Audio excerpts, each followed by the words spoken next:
This is Optimal Living Daily, episode 2455, How to Stop Feeling Guilty for Wanting More by Shirley of daringliving.com.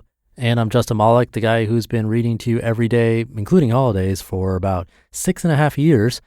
And we're going to keep that up, so let's get right to it and continue optimizing your life.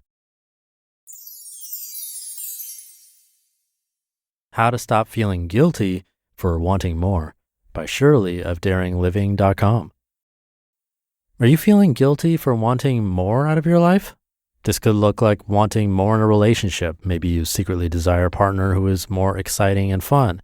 Or maybe you want more in your career. Perhaps you actually don't want to be in your current job anymore, but you have an understanding boss and great colleagues, so you feel guilty for leaving. Or the guilt could be because of your family. Perhaps you're in a stable career right now, but you're not really doing what you love. Yet, you know your parents have sacrificed a lot in order for you to go to college and have a stable job. Deep down, you kind of want more. Yet, you feel guilty. You keep telling yourself that you should just be grateful with what you have. If this is how you feel, here are 4 key points to remember. Number 1, you're taking action out of guilt, not from your truest desire. You might think it's more responsible to feel guilty about wanting more in your life, but it's not, because the result of feeling guilty is that no party is better off for you or for others. When you feel guilty, you're doing things out of feeling guilt. This does not create the best experience for you or everyone that's around you. For example, let's say you want to work as a researcher in a lab. You graduated with a bachelor's in science, and deep down, you really desire to create your own online business. You feel guilty because you have a good life, a loving family, yet you're really just not satisfied with your job. How this manifests in your life is you might not put in 100% at work, so you're not serving the team and your company this way.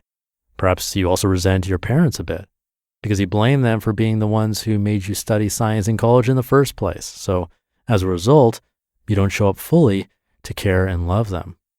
This guilt that you're holding on to, it's not beneficial for you or for anyone around you. This emotion is only holding you back.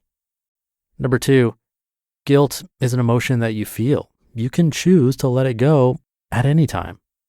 It's simply unnecessary to feel guilty for wanting more for your life. This life is yours.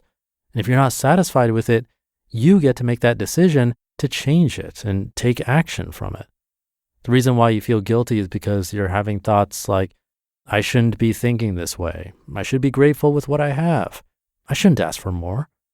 And these thoughts are creating lots of guilt for you. So just like any other emotions, you can decide to think differently about your situation to not be in guilt. Be honest with yourself. Own the fact that you actually want something different than what you have right now. Own that about you. There's nothing wrong with wanting more in your life. Number 3, don't use being grateful against yourself.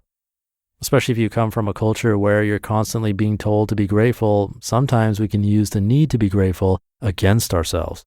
For example, I'm an immigrant from Taiwan, and growing up, my siblings and I were always told to be grateful with what we have. Not many people in Asia get to experience the kind of opportunity we can have access to in North America. And I truly feel so grateful and thankful for my family and all that my parents have done for their children. Yet this can also create lots of pressure growing up because as children of immigrant families, we also feel responsible to achieve the dreams that our parents want for us, which often looks like being in a stable job, starting a family, and settling down. I'm sure you can probably relate to some of this pressure and telling ourselves to just be grateful with what we have. And number 4, learn to appreciate what you have, then decide what to do next. When we feel guilty or resentful, we make decisions trying to run away from our problems. Yet we all know that decisions made from that place do not necessarily align with what's really good for us. Instead, this is what you do. You work on truly appreciating what you have right now, appreciating your current relationship, appreciating your current job, and be actually enjoying it as it is. And then we can get to the point of true appreciation, then you decide what to do next.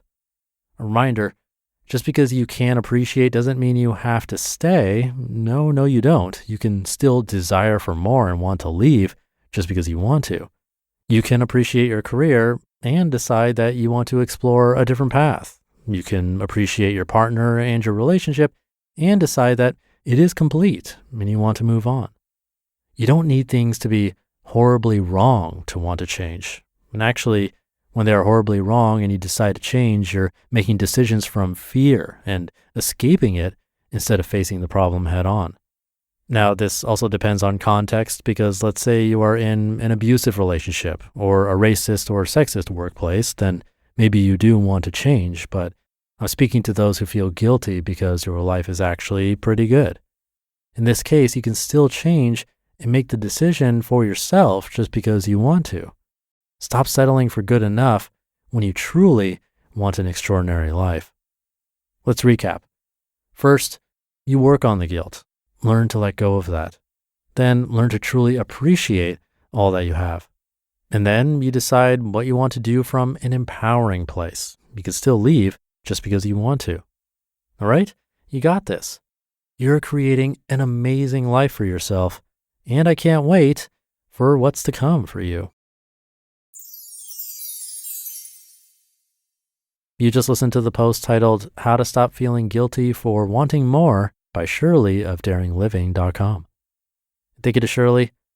Healthline is a website that I got permission for us to narrate across all of our shows, and they have a pretty good article on guilt.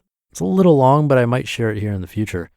But basically, it provides a few more tools that can work with that guilt so that hopefully you're not preventing yourself from making progress.